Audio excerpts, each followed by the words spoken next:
Bună ziua tuturor! Numele meu este Elena Popa și reprezint organizația Drept și coaliția IG24 a tuturor îngrijitoarelor, care luptă pentru drepturile îngrijitoarelor și a migranților din Austria.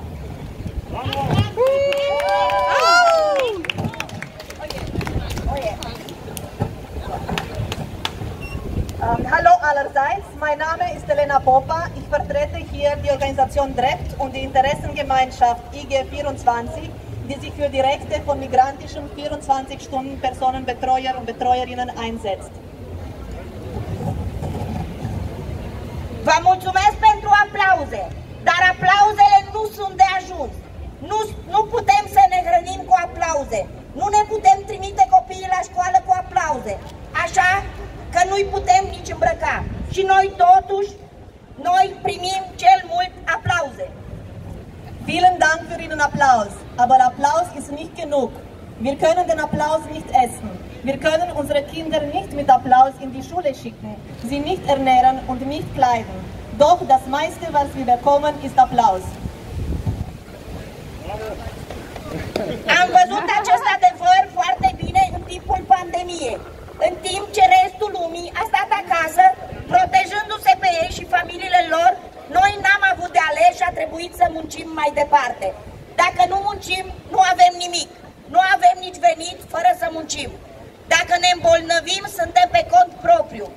Dacă ne lovim de condiții deosebit de riscante, ca de exemplu infectarea cu coronavirus, nu primim nicio compensație. Trebuie să acoperim totul din economiile proprii. În schimb, primim aplauze. Wir haben die Wahrheit während der Pandemie sehr gut gesehen. Während alle anderen zu Hause waren, um sich und ihre Familien zu schützen, hatten wir keine andere Wahl, als weiter zu arbeiten. Wenn wir nicht arbeiten, haben wir nichts. Wir haben kein Einkommen, außer wenn wir arbeiten. Wenn einer von uns krank wird, ist sie auf sich allein gestellt. Wenn wir besonders riskanten Bedingungen ausgesetzt sind, wie etwa sich mit Covid zu infizieren, gibt es keine Entschädigung. Wir müssen alles aus unseren eigenen Ersparnissen decken. Stattdessen bekommen wir Applaus. Altcineva se îmbogățește de pe urma muncii noastre, anume cei care își iau comisioane uriașe din salariile noastre și ne dau foarte puțin în schimb. Noi ne iubim munca și faptul că ne permite să avem grijă de alții, să-i îngrijim până la sfârșit. Nu vă puteți închipui ce legătură de iubire se formează între noi, dar iubirea e și ea muncă, așa cum știe orice om care a iubit cândva. Și pentru muncă merităm să fim plătite și să ne simțim în siguranță. Anderen werden durch unsere Arbeit reich. Diejenigen, die von unseren Gehältern hohe Provisionen abziehen und uns im Gegenzug sehr wenig geben. Wir lieben unsere Arbeit und dass sie uns ermöglicht, Menschen zu helfen, sich bis zum Ende um sie zu kümmern. Sie können sich das Band der Liebe, das zwischen uns entsteht, nicht vorstellen. Aber Liebe ist auch Arbeit, wie jeder, der schon einmal geliebt hat, sehr gut weiß. Und Arbeit verdient einen gerechten Ausgleich und Sicherheit.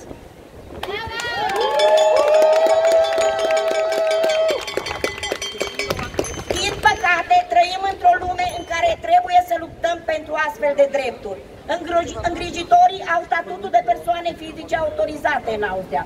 Asta înseamnă că nu au beneficii sociale ca angajații, nu beneficiază de șomaj, nu sunt protejați de sindicate sau instituții de stat, nu au siguranța locului de muncă. Siguranță au doar agențiile de intermediere care fac ce vor, când vor, aproape fără nicio supraveghere din partea statului. Leider leben wir immer noch in einer Welt, in der wir für solche Grundrechte hart kämpfen müssen. 24-Stunden-Personenbetreuer und Betreuerinnen müssen in Österreich als Ein-Personen-Unternehmen arbeiten. Das bedeutet fast keine soziale Absicherung, wie bei den ArbeitnehmerInnen, kein Arbeitslosengeld, keine Interessenvertretung durch Gewerkschaften oder durch die Arbeiterkammer. Definitiv keine Arbeitsplatzsicherheit. Die gesamte Sicherheit gehört den Vermittlungsagenturen, die fast ohne staatliche Aufsicht tun, was sie wollen. Statului îi convine că noi existăm și oferim aceste servicii de îngrijire. Pentru statul austriac ar fi că prea scump pentru bugetul național să ne angajeze. De fapt, este în interesul statului, cât și al agențiilor de intermediere, ca noi să rămânem neprotejați și precari. Pentru că atâta vreme cât nu știm ce ne rezervă viitorul, dacă vom mai avea unde munci, dacă vom avea destui bani să trăim în perioada de șomaj sau boală, înseamnă că suntem mai ușor de exploatat, fiindcă alternativa e să nu avem nimic sau cel mult aplauze. Ajunge! Es ist bequem, für den es uns gibt und diese Betreuungsdienstleistungen anbieten. Für den österreichischen Staat wäre es angeblich zu teuer und teuer. Aber es liegt im Interesse des Staates und im Interesse der Vermittlungsagenturen, uns schutzlos und prekär zu halten. Denn solange wir nie sicher sind, was die Zukunft bringen wird, ob wir einen Arbeitsplatz haben werden, ob wir genug Geld haben, um Zeiten der Arbeitslosigkeit oder Krankheit abzudecken, dann bedeutet das, dass wir leichter auszubeuten sind.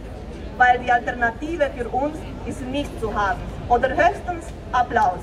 Das muss aufhören.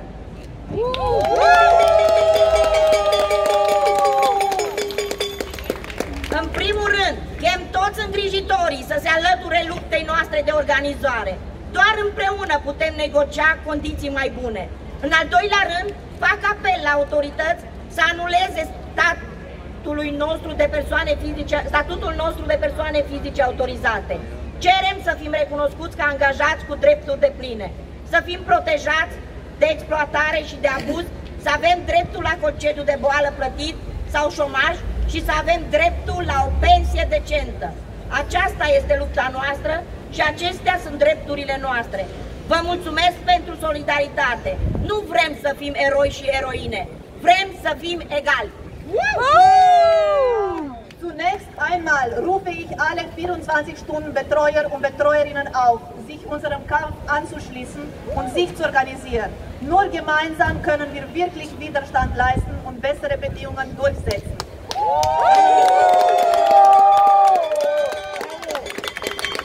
Und zweitens appellieren wir an die GesetzgeberInnen, die Scheinselbstständigkeit in dieser Branche abzuschaffen. Wir müssen als vollwertige Arbeitnehmer und Nehmerinnen anerkannt werden, mit allen Rechten und der sozialen Sicherheit, die das mit sich bringt. Schutz vor Ausbeutung, Zugang zu Krankengeld und Arbeitslosengeld und eine gerechte Pension.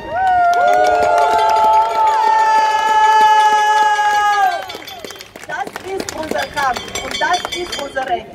Vielen Dank für die Solidarität. Lassen Sie uns keine Helden und Heldinnen sein. Lass uns gleichberechtigt sein.